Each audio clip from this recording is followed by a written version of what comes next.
Good evening, Powerful Parent Club. We'll let some folks stream in while we're getting started. I know it was a hot one today here in New Jersey, so if you normally on an evening, if you go for a different beverage, water is a good thing to swap in right now. So I've got my big glass. So what we're going to do, we were very excited about our guest tonight, and it's awesome to just experience different types of movement. And so when we were exploring the world and finding different ways to move and different thoughts and theories, there are certain things that line up well with some different philosophies. And our guest today, Gena Rho Smith of Emerge Somatics, I've had the pleasure of attending one of her classes and really enjoyed it. And so we've had it's been wonderful because we live so close to each other to get to know her a little bit better.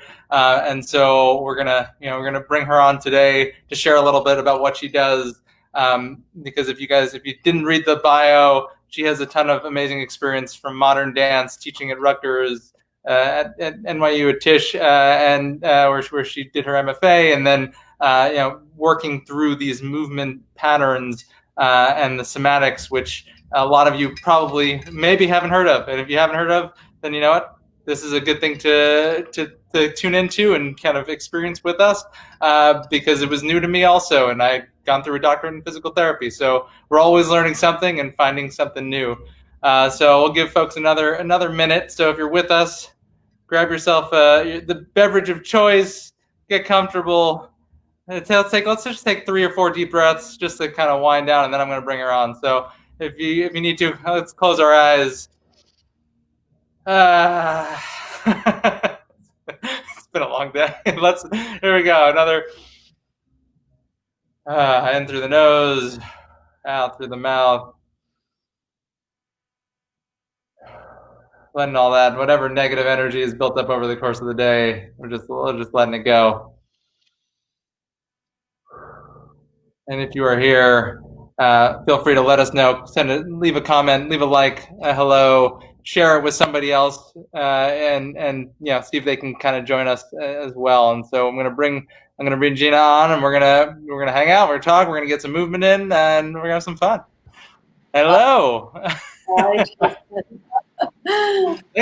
for spending Tuesday evening with us. It is Tuesday evening, right? I think it is. I don't know. Sometimes I lose track. Right. It's all over the place right now. So it certainly is. We take it one day at a time in this household, and every hour is something new. You're really in the flow of constant change with the little ones. I know what that's like. Yeah. And it keeps you on your toes. It keeps you present, which is it's a good thing. All right. Hello, Amherst, Massachusetts is here. We've got some viewers coming from Amherst. Yes. All right. Welcome. Glad to have you guys coming in. I think we might have some people from far and wide, which is really nice. I have students who are kind of smattered all over the place, and so doing something like this is really nice. Yeah, it's good to connect, and honestly, this is our form of socialization right now still. So we're That's right. Absolutely. But I'll let you introduce yourself to the folks who don't know you, who don't know somatics, and we can talk about it, whatever from there. Yeah. Thank you thanks for those few deep breaths. I needed that grounding. So what is this? I like to start with what is this word somatics, because some people know it, and but it's elusive. But it is a growing field. So I'll talk about what that means and what I do specifically.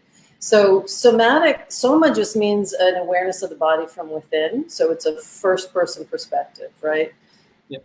Your experience, your feeling sense of your body as an integrated being. Right, so it's a whole living system that we are, and so the work that I do as an educator, as a clinical somatic educator, is to help people feel more freedom in their body and to have more efficient function.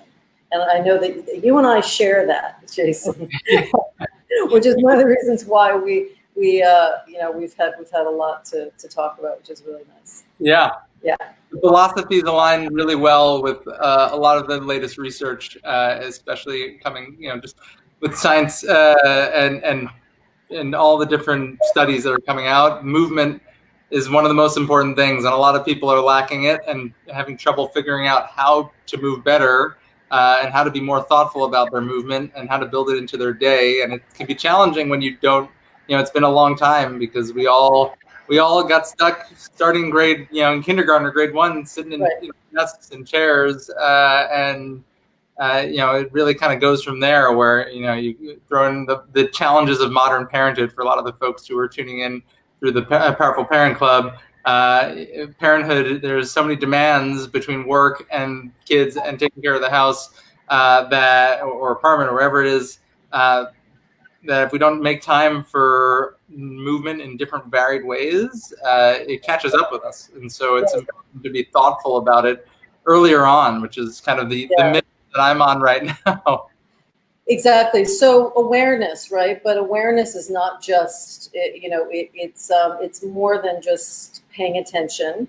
And that's in terms of what I do, I should say, it's more than just paying attention.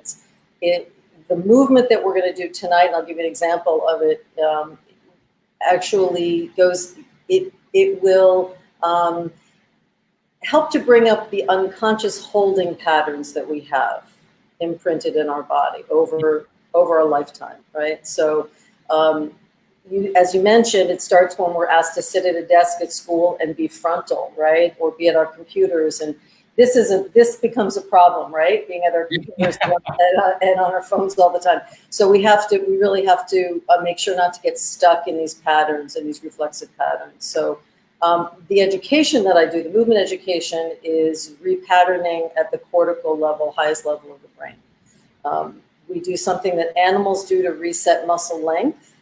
And in the process of doing this movement in a very specific way, and again, I'll give you an example of that really soon, what pendiculation actually is, we'll notice where there's amnesia, where there are blind spots of awareness or an inefficient connection of brain to muscle function.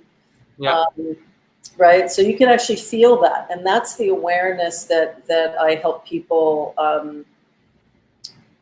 awaken to. And then once you notice that, once you're aware of it, you kind of have a sense of what your habits are, then you can make a new choice. Right? Yeah. Yeah. If we're not aware of it, it doesn't exist. And it's exactly as concerned. Yeah. If we don't move in certain ways, that connection gets weaker. It becomes weakened. The size of the brain that is dedicated to movement of a certain area. So if someone gets an amputation, for instance, there's less space for what used to in the brain. It gets taken over by different areas, and so they've studied, done tons of neuroscience studies on these types of things. And it's the same thing if we stop using something, if we're not paying attention to it. Then the areas that we are using in our daily life, whatever that is, maybe that's hunching forward on a computer, there are different areas then get highlighted in the brain and take over. Exactly. Right. Finding ways to notice those things, and we can retrain that when we practice. And that's, it seems like what you are able to focus in on and make a huge difference in with a lot of folks. It has, and it's pretty amazing. I have so many stories I could tell, and probably the most fun is when I mentor teachers and also train teachers, and so those stories can be the most impactful because they're seeing it unfold. They felt it in their own body, and then they're sharing it with their students, and there's some dramatic changes for people who are, grandparents who were in their 80s to, cousins who were young and in their 20s. It doesn't matter. We're an imprint physically, muscularly, we're an imprint of our lives, right? Whether it's physical trauma, emotional trauma, it doesn't matter. It is embedded in our muscular system, in the nervous system. So that's part of it. It's a many layered approach here. Absolutely. Yeah. No, I felt it for myself personally the same way, where before I learned all the things that we learned in PT school, then beyond in continuing education, and just kind of following research. you once you're made aware of some of these things and you start to test the limits, and even right now doing some of the work that we're doing on the Powerful Parent Club, where we try like we had different dancers on doing instruction, or we've had yes. into different positions, and we start to see these areas that are like, oh wow, I can't do that easily. I feel like a lot of people if you play around with feet, right? If people have worn shoes or orthotics for a really long time, they can have major disconnection with their feet, and makes it really hard to control your toes or the arch of your foot. And having some of that awareness and being able to utilize that can make a big difference over the course of a lifetime. Really, it's interesting once you're made aware of it and you say, okay, now what do we do? That's right. Where it's challenging, and where it helps to have people who are trained to re-educate from a nervous system perspective. Yeah, and you and I have talked about this before. This is all the work that we do is about empowering our clients and our students, right? So education, so that so that someone is not beholden to me, that they can self-regulate, and this is also really amazing work to do with kids. I work with kids usually around 12 and 13, depending on the person, right, and kind of what their attention and what their desire is. But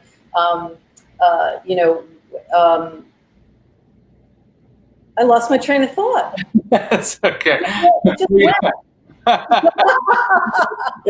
Tuesday night in the middle of a global pandemic, and it'll come back. It's somewhere here. But anyway, you go, keep going. Yeah, so what we want to do is educate ourselves, or self-regulate. That's what I was talking about. Self-regulate. That we always want to come back, and we want to do that for ourselves, right? Like that's something that's important, to notice when we're off balance, off of neutral, and to be able to reset and recenter. That's our job. We live in our body. We're the experts, right? So when we're off balance, I'm looking at myself on the screen here, and I feel like I've got one shoulder that's a little bit higher than the other. I'm a little bit nervous. It's like all my reflexes are firing and tightening up here a little bit. And so breathe. It's like it's a full process here, right? Oh, yeah. So when we're off balance, if I didn't pay attention to that, if I were off balance and standing heavier into one foot than the other, it's like a car with one tire that's a little bit soft. Mm-hmm. You keep driving, you don't feel that tire that's soft. The other ones are going to wear out. You're going to recruit extra muscle, right? I know you deal with this as well all the time in your practice. Yeah. It's a very integrated, functional way to approach the body. Yeah. It's something that, unfortunately, and a lot of we've talked about this a bunch, but the insurance model with PTs, there's a lot of great physical therapists out there who just don't have the resources based off of how insurance payments come through in a lot of clinics to look at the body as a whole. And even if they do have the expertise to look through the whole body, if they don't have the time to do it, then unfortunately you miss a big portion of what really needs to be focused on. And generally what I've found is the root cause of an issue doesn't really come from where the pain stems or where you're noticing pain. It's usually coming from somewhere else that hasn't been paid attention to in a really long time. Exactly. And so that, and sometimes to get at the root cause, there are many layers you have to sift through, right? Like the accumulation of maybe accidents or injuries, whatever they are, get sort of pushed to the side, or we power through. And that's the beauty of our nervous system. It will allow us to survive and persevere in spite of some of these things, but then ultimately we'll get stopped, right? With some pretty big thing. So humans are really good at adapting and compensating. It's our specialty. That's right. Here we are. We're in a big evolution right now, boy. Yeah. It should be interesting. See what happens. Yeah, that's another whole story. We won't get into the medical side. That's the philosophy and the politics. How this all weaves in, but seriously, looking like the way that we have empathy, is to feel ourselves. If we don't feel ourselves, there is no empathy. It doesn't exist, right? So and feeling ourselves full and connected and integrated. So should we do a little practice? That sounds great. Let's jump into it. Let's get some movement in. So what we're going to do is I'm going to guide you through a practice. Awesome. I'm going to have you for now. I'm going to have you sit up for a moment because I want to I want to demonstrate a pandiculation before you come onto the mat, and people can do this sitting or lying down. So pandiculation, as I said, it's what animals do to reset muscle function, muscle length. They don't have a choice. If you have an animal, pay attention. They do it about 45 times a day. Pandiculate. It's like a yawn. It's a little bit of a contraction, slow lengthening, and then a complete release. Right? And we're going to do that for the upper traps. That sounds good. A lot of parents can do that because we're all. And we naturally want to do that. I mean, we naturally want to yawn. If you think about, how you get up in the morning, or if you pause before you get up out of bed, you might just naturally move into some non-specific, yawn in your body or something. So, but let's just do it for the shoulders since we're sitting here and everybody can see.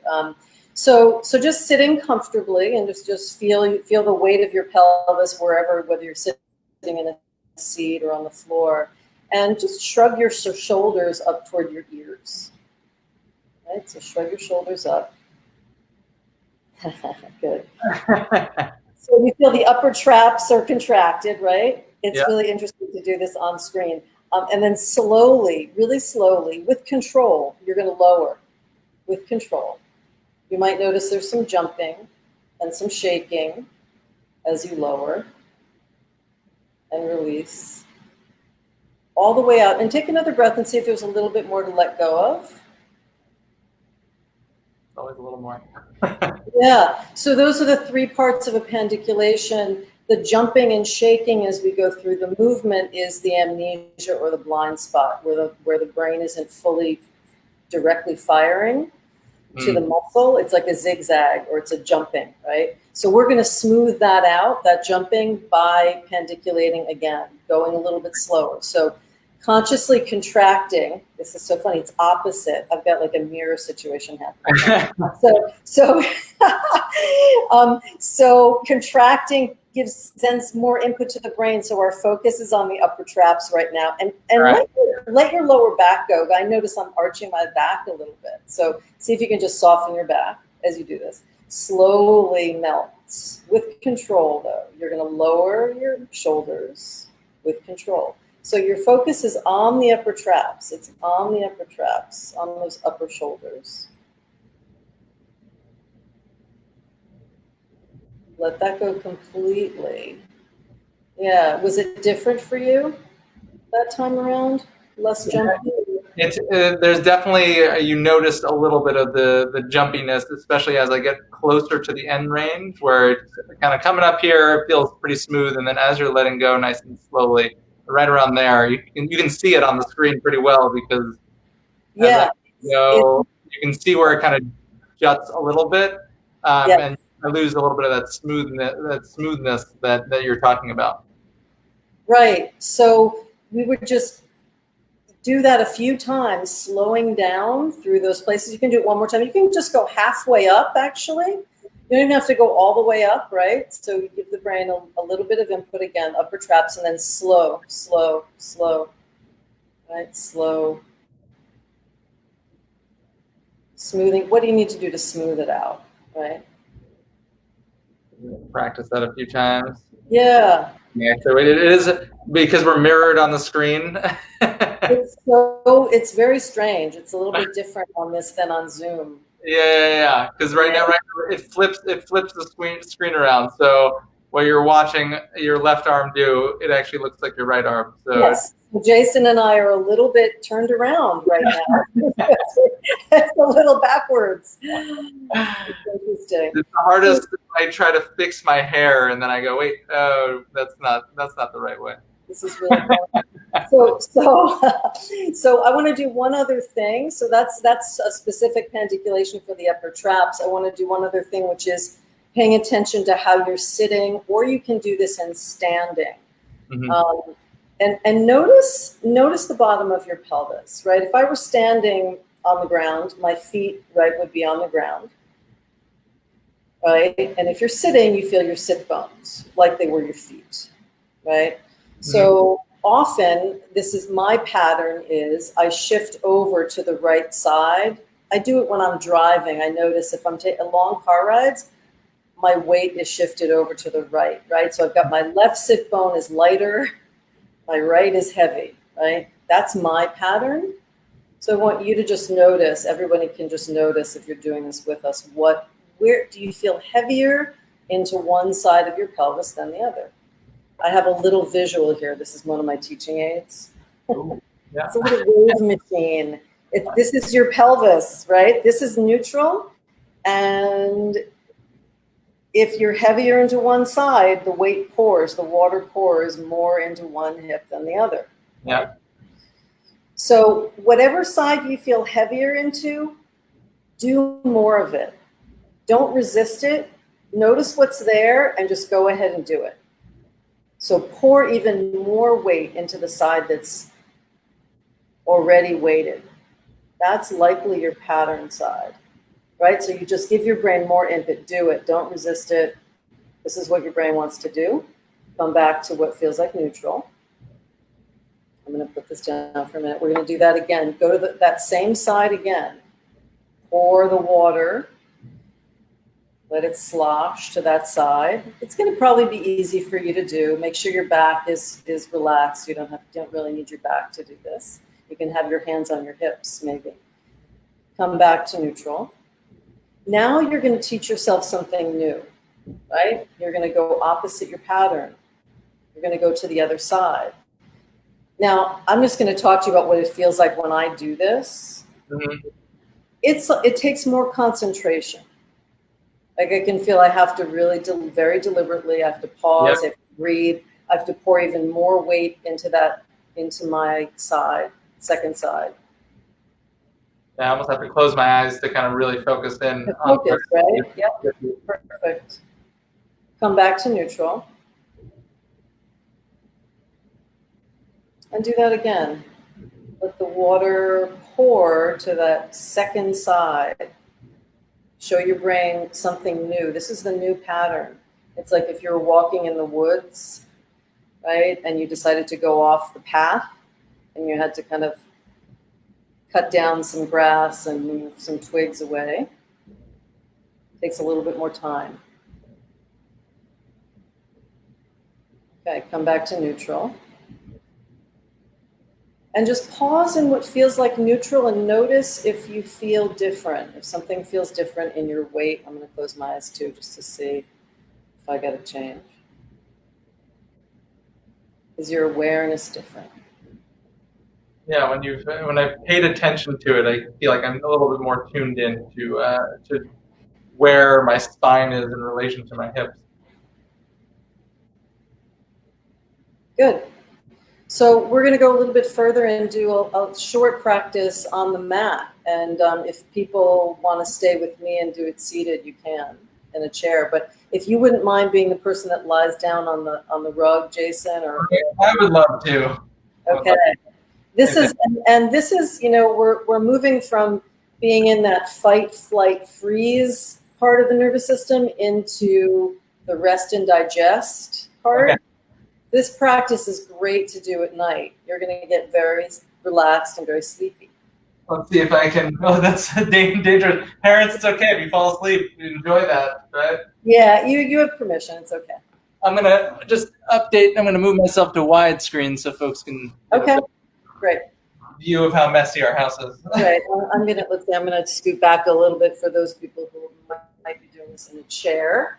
Yeah, so come onto the floor. You're going to come onto the floor, make yourself comfortable. It could be a mat or a blanket or a rug, whatever. You can lie down on your back, Jason.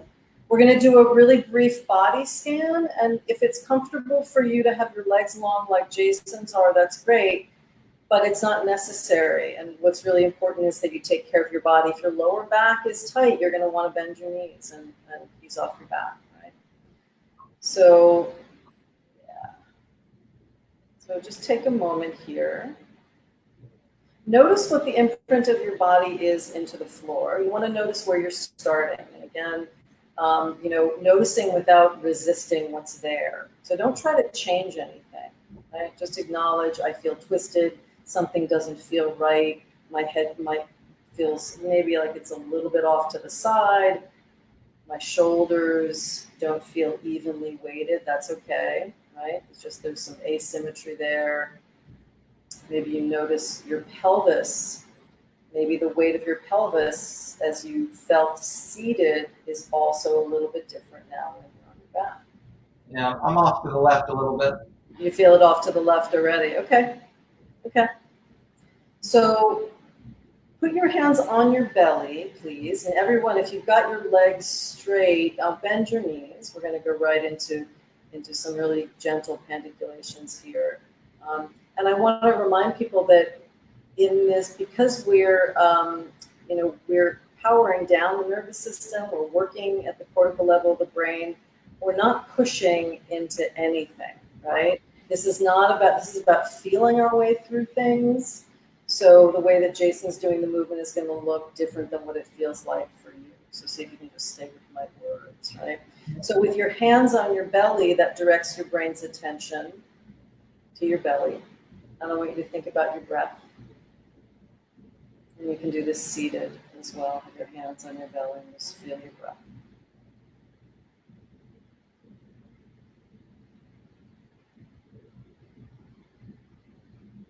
As I say the words, notice your breath, feel your hands on your belly. You probably are already deepening your breath. Right? Just slowing down your nervous system a little bit to some extent.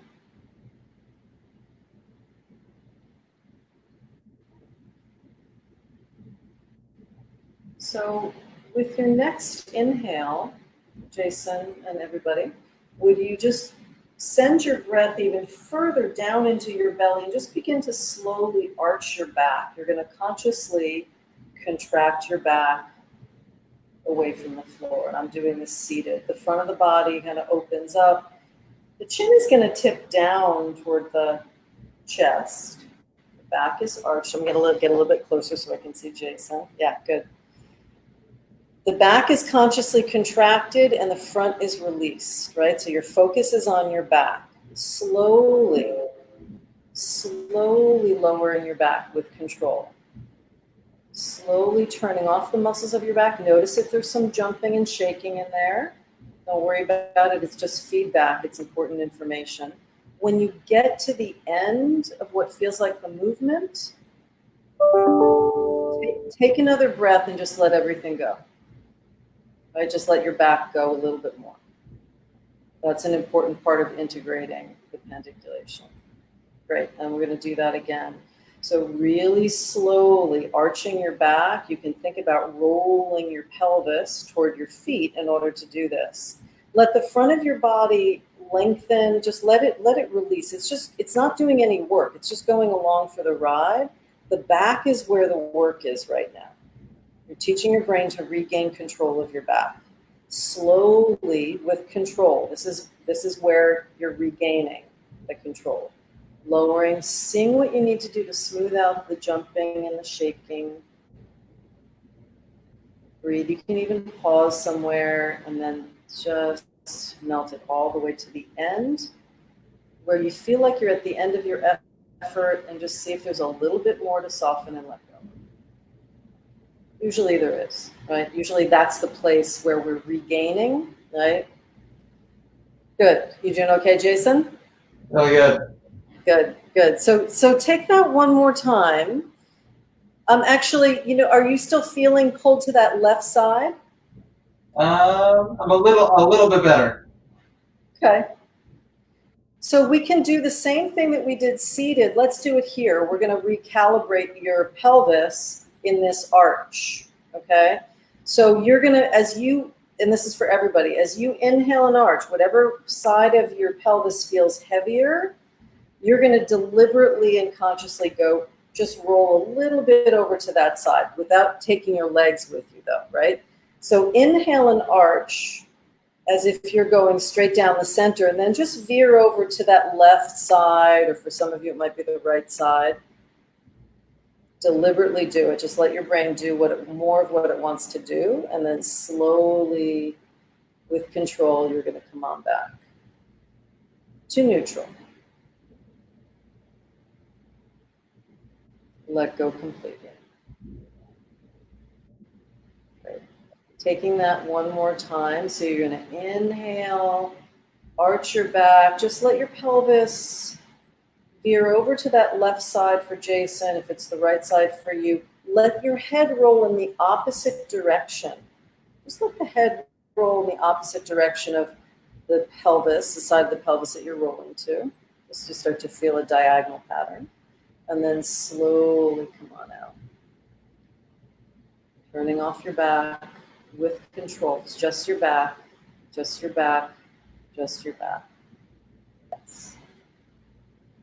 Let that go completely. Great. And now you're going to go to that second side, Jason, right? So what we discovered, that second side is not the pattern side.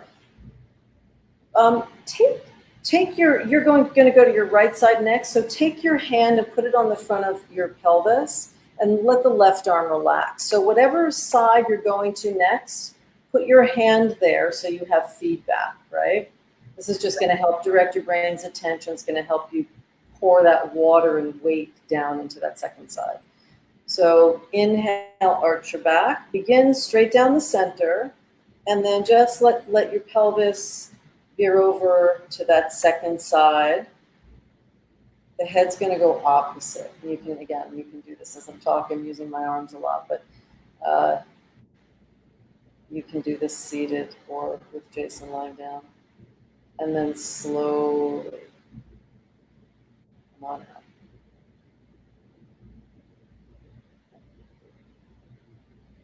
Let your back just relax back to that neutral place. We're going to do that one more time, the second side, right? One more time. Inhale, arching your back. The pelvis rolls toward the feet, and then you veer over toward one hip without moving your legs, without moving your knees. So it's a small movement. The focus is on the muscles of the back. The contraction gives the brain input, tells the brain where to focus.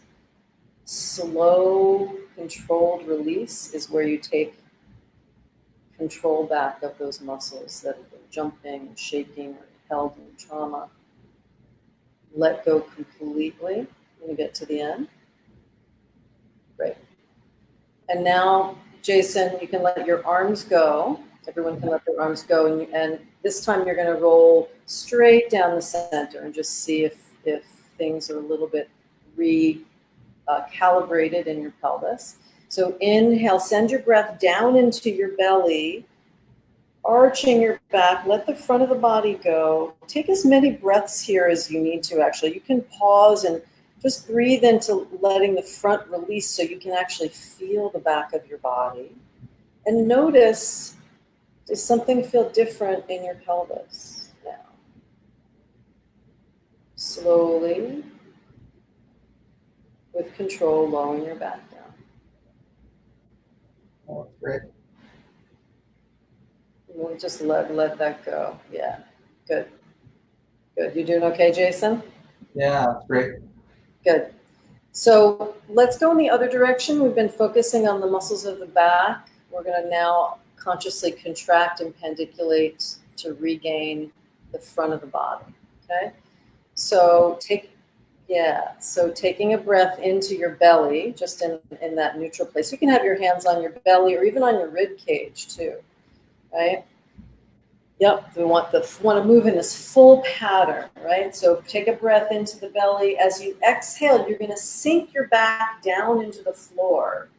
You're going to sink your rib cage. The front of the body is going to contract, right? You're tightening the front. Let the pelvis curl up toward the belly and the ribs, toward the head.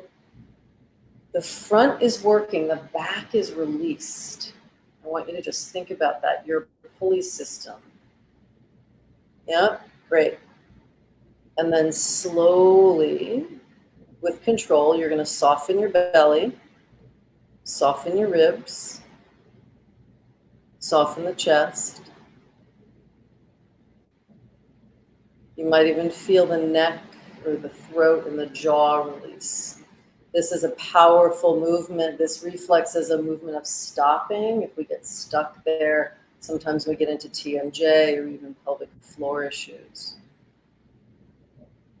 So taking that again, breathe into the belly. That's your preparation. And as you exhale, sink the belly down, sink your rib cage down. You're kind of, it's like you're disappearing down into the floor. Sink your chest. You can let your shoulders come up a little bit away from the floor. Yep. Chin tips up. Let your back go. Take a couple of breaths here. See if you can let your lower back go. Imagine you're in a hammock and you're supported in the hammock. Your back is supported. Your front is doing all the work. And then slowly with control. Coming out. Letting that go completely. Yeah, good. Good. Jason, let's have you go, we'll go back to arching the back and then moving into the front, right? So we're rebalancing, getting the front and the back of the body to be more in communication with each other. Yeah, so, you know, so come out of that, Jason, actually, I'm sorry. I want to guide you through it. And here's why. I'm glad you did that, actually, because this is an important point. If we do something the way that we always do it, or if we anticipate, then we're not learning something new, right? So I really push people to stay with me so I can change their pattern, right? You slide into your old pattern, right? That's what we do, right? Once you know something, you're like, I got this. We're good at that. Right? So I wanna deliberately interrupt your habit. So I'm gonna slow you down. All right. So that's true for everybody. Yeah, right? So you're just starting in neutral, no effort right now. Let your arms relax alongside your body just for this round. Yeah, good, good. With your next inhale, send your breath down into your belly and slowly arch your back. It's like you're turning on the dimmer switch of a light. Really slowly, you feel all the lights along your back, along the spine engage. The front releases, it just goes along for the ride. Take an extra breath or two here in your arch. Let the front of the body go. If you let something soften in the front of the body, do you feel your back more? Just notice that. And then slowly lowering with control. Go all the way to the end of the movement, end of your effort. Let go completely. Take a breath into neutral. This time you're going to sink the back down. Sink your back, sink your ribs, sink your chest. Let your shoulders come up away from the floor. You're consciously contracting the front of the body now. See if you can let something go in your back. What don't you need in the back of the body? What don't you need to do this movement? Good. And slowly soften the belly, soften the ribs, chest, the jaw. Let everything go. Let your shoulders go. Good. Lengthen your legs down, Jason, and if you've been doing this with Jason, you can do the same.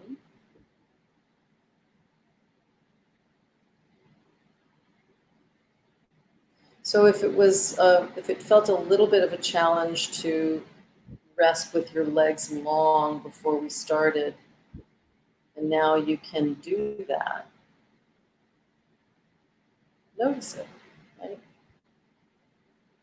You might also have just a different sense of your body in an internal sense, a somatic sense of yourself into the floor. Is there more of you making contact with the floor? Yeah, you never can offer it. Yeah, sorry, Jason, say that again. What are you noticing? I said, yeah, it's just taking this time to practice and feel, go slowly and feel those movements. You just feel more connected to your body and to the ground and all the different contact points, especially. Good. So absolutely, and it's going slowly is important, but also knowing what to pay attention to, right?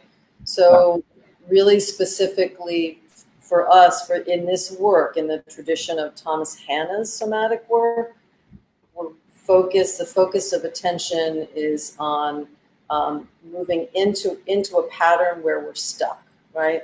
We don't resist it, we go in, slowly with control, lower, release out, and then let go completely. That's the process, right? So it's a very specific one and really effective.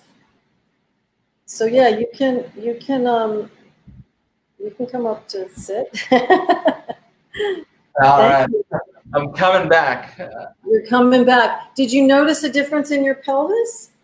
Yeah, I definitely felt the difference on when we first started out. I was definitely shifted a little bit more to the left side, at least where I was putting weight through. And after that basic movement, or not basic, but those series of movements, definitely felt it a little bit more evenly distributed force-wise, which, as we know, it's great to be able to distribute forces evenly throughout the body, because the more we can do that, the less we have overuse type injuries. So something like that. Yeah, and then we regain all of this lovely, fluid movement that we have. I was thinking about you with your youngest daughter is how old now? How old is she? So almost 7 months. Every time I send out a new message about this group, I'm like, my 4-month, wait, no, she's 5 months. No, time is just kind of keeps flying. So she's coming up on seven months and 4 days. And so I was thinking about, all of these movements are based on development. It's a developmental function. We're concerned with function, right? And these are all developmental patterns. We want to be able to move into this. We want to be able to move forward and into our desires. We want to be able to get out of the way. Right? And those are all basic actions. If we lose that function, we can't turn around to see what's behind us, right? What our attackers are, right? Whatever the case may be. And we don't ever want to lose that. And, watching infants through their development is amazing, and seeing the fluidity. We want to have that freedom and that function so we have choice. It's so cool. That's what this is all about. Yeah, it's definitely a gift to have a kid in my life right now, just observing our daughter and how she's moving and developing, and how she basically looks at everything. And so she'll have a new toy, and she's feeling it. She's putting it in her mouth to see how it tastes. She's listening to it. She's touching the surfaces. She's so intent on the smallest details. And we lose that perspective as we get older, and we're looking at different things, and we're too busy with our mind in other places. So having that time to stop and really appreciate what's in front of you, it's really powerful. And especially when it comes to our own bodies and appreciating our own movements and what's going on in our life and our world, it's really powerful stuff. So I think it's awesome. Yeah, and it's also, the way that we live and feel in our body is the lens that we're looking through, and how we are in the world. It's how we respond, right? Yeah. If we're held in tension and pain, that is how we're going to relate. Yeah. That's we all feel that. We felt that on many different levels. If you feel sick in some way, something isn't working right, you're cranky, Yeah. Our emotions and our physical being are very, very closely intertwined.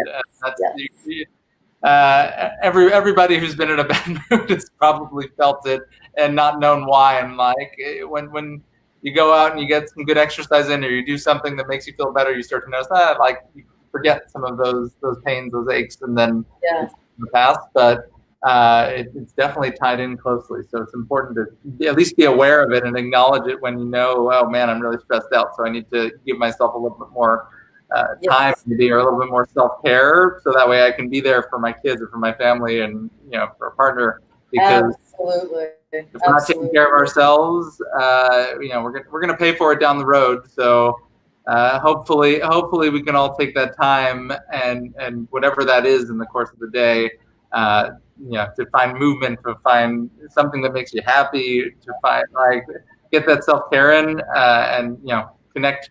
If you're someone who doesn't have any experience with movement or understanding these really complex things and anatomy and the nervous system, it's really good to connect with someone like yourself, or a really good doctor of physical therapy who has the time to, you know, be more holistic about how you move and how you function, because the world is a complex place, so it's hard to really break down a lot of these thoughts and ideas and understand it when we're focused on a million different other things. But thank you so much for sharing all of that. Really awesome. Thank you for having me. This is great. It's always good to have a conversation with you. That was just super fun. So folks, whoever's tuning in, maybe you're watching on the replay, maybe you popped in for a second, or maybe you've been here the whole time. Thank you for being here. If you have, if you haven't gotten to know Gena, and if you maybe you live in North Jersey and you're here, you're close by, definitely you should be looking her up.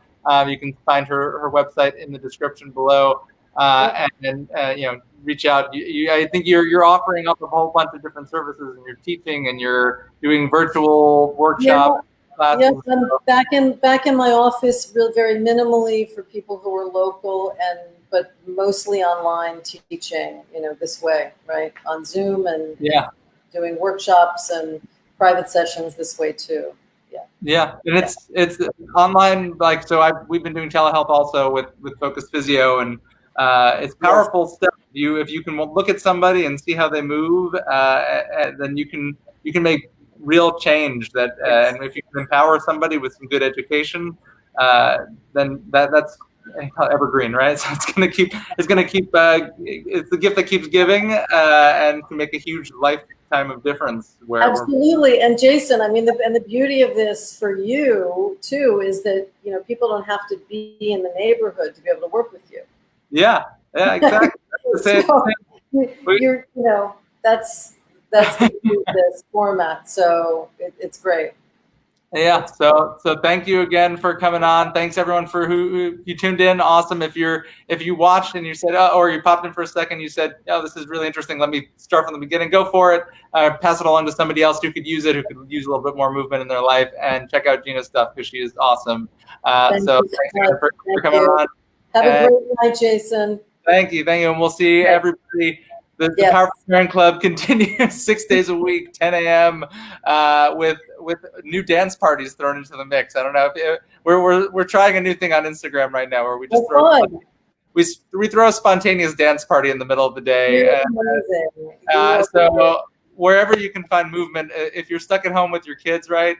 There's very few things that work better than dancing when you've got little kids at home. So it's super fun. So turn on some good music. That's what we're trying to do. We're trying to highlight some music that we like, it's fun to dance with our kids. So that's perfect. That's perfect. I love it.